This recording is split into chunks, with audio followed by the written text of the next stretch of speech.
अस्सलामुअलैकुम व्यूवर्स, आप देख रहे हैं यूट्यूब चैनल रज़िया का किचन। और आज मैं अपने व्यूवर्स के साथ शेयर करने जा रही हूँ शकरकंदी को उबालने का एक इंतहाई आसान और परफेक्ट तरीका।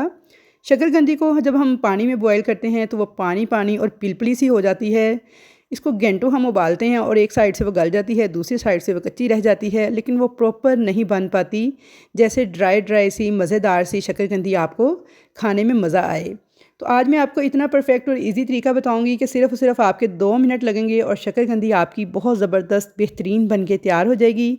बग़ैर पानी लगाए इसको हम तैयार करेंगे। तो शकरकंदी जैसे ही सर्दी का मौसम स्टार्ट होता है तो आना स्टार्ट हो जाती है। 2 से 3 माह के लिए ये आती है और उसके बाद ये ख़त्म हो जाती है। तो अभी शकरकंदी का फुल सीज़न चल रहा है। जिस साइड पे जाते हैं संगाड़े और शकरकंदी आपको दिखने में नज़र आते हैं मार्केट में। तो आज मैं आपको इसको बॉयल करने का बिल्कुल आसान सा तरीका बताऊंगी कि बग़ैर पानी लगाए किस तरह से हम इसको बॉयल करते हैं, कौन सी गलतियां हैं जो हम करते हैं और कौन सी टिप्स एंड ट्रिक्स हैं जिन्हें अगर आप फॉलो करेंगे तो बेहतरीन शकरकंदी मज़ेदार सी आपकी घर पे बन के तैयार हो जाएगी।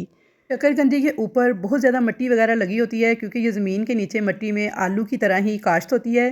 तो इसकी स्किन बिल्कुल स्मूथ और साफ़ होनी चाहिए। उसके बाद आपने इसे खुले बर्तन में डाल देना है और 5 से 7 मिनट के लिए डिप करके छोड़ देना है।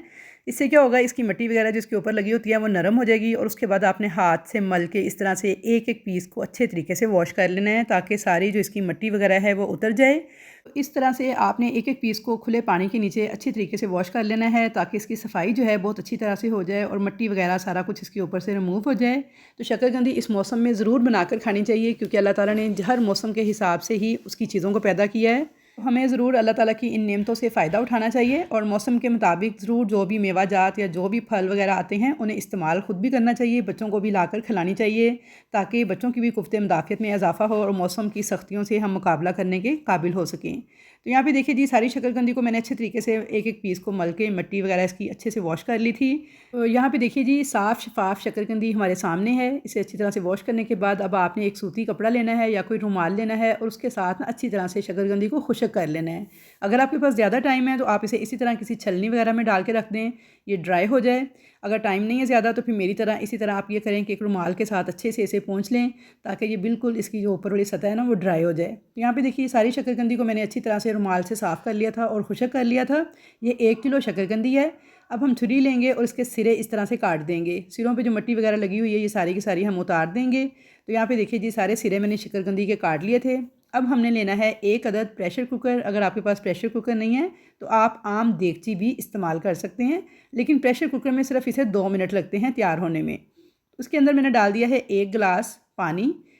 एक ये वाली ली है जाली स्टीमर वाली, ये इजीली 150-200 रुपये की जाली मिल जाती है। इसे आप ज़रूर से ख़रीद के घर पे रख लें, बड़ी काम की चीज़ है। चिकन को स्टीम करना हो, स्टीम रोस्ट बनाना हो या फिर शकरकंदी संगाड़े को वगैरह को स्टीम करना हो तो बेहद मुफीद और कारआमद ये साबित होती है।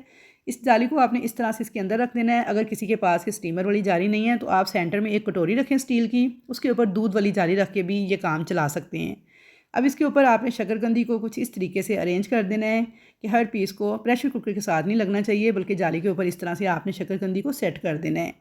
यहाँ पे देखिए जी, सारी शकरकंदी मैंने सेट कर दी थी जाली के ऊपर। अब इसके ऊपर एक बटर पेपर, अगर ना हो बटर पेपर तो कोई सा अखबार का कागज़ आपने इस तरह से रख देना है ताकि ढक्कन के ऊपर से जो स्टीम वगैरह है ना वो शकरकंदी के ऊपर ना गिरे, वरना क्या होगा, शकरकंदी ऊपर से पिलपली सी हो जाएगी जब पानी इसके ऊपर गिरेगा। तो पानी से आपने इसको बचाना है और इस तरह से आपने कोई भी अखबार या फिर कोई कागज़ इसके ऊपर इस तरह से इसे कवर कर देना है।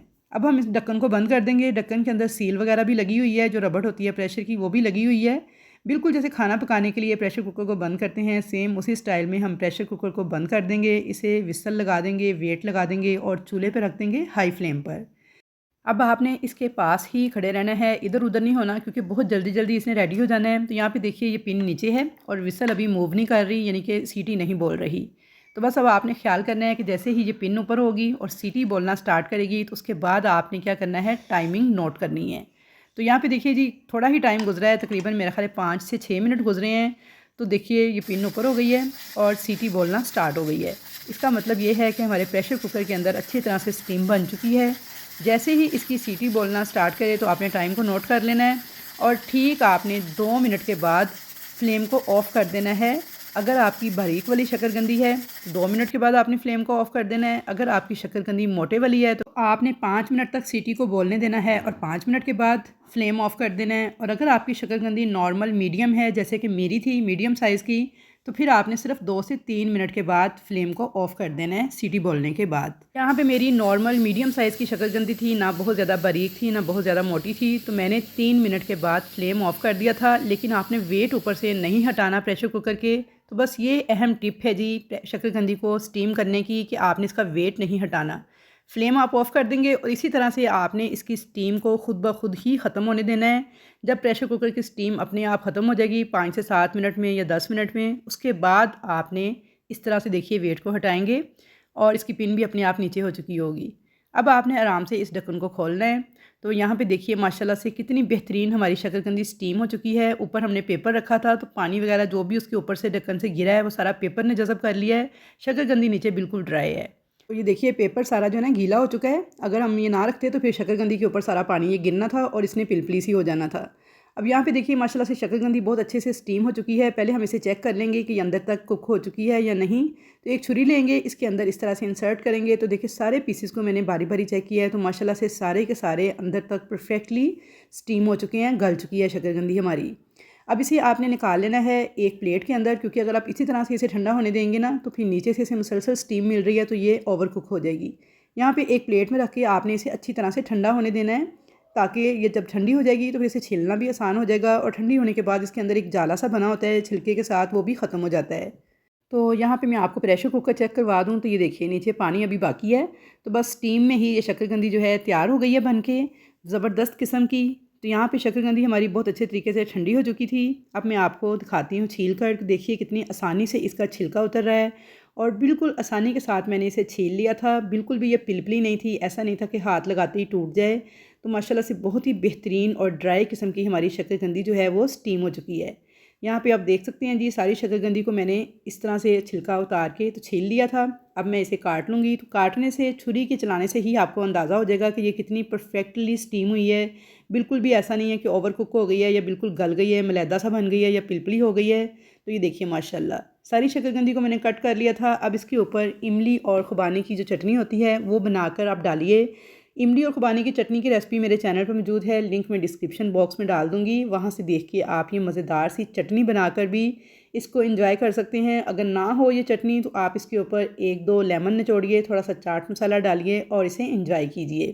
तो यहाँ पे माशाल्लाह से मैं खा के भी आपको दिखा रही हूँ। तो ये देखिए मुसलसल मैं हर बाइट पे आपको दिखा रही हूँ। अगर ये गली हुई या पिलपली शक्करकंदी होती तो बाइट लेते ही इसने टूट के बिखर जाना था, लेकिन देखिए माशाल्लाह से ये बिल्कुल सलामत है हर बाइट पर। तो आई होप व्यूअर्स कि आपको मेरी आज की शक्करकंदी को उबालने की ये रेसिपी ज़रूर पसंद आएगी, ज़रूर आप इससे फ़ायदा उठाएंगे। वीडियो अगर पसंद आए तो इसे ज़्यादा से ज़्यादा लाइक कीजिएगा, मिलने जुलने वालों से शेयर कीजिएगा और अगर चैनल पर नए हैं तो प्लीज़ चैनल को सब्सक्राइब कर लें। अच्छा सा एक कमेंट करके मुझे ज़रूर बताइएगा कि आपको ये रेसिपी कैसी लगी। तो इंशाल्लाह ताला मुलाकात होगी आपके साथ एक अच्छी और नई रेसिपी के साथ। तब तक के लिए मुझे दीजिए इजाज़त। अल्लाह हाफिज़।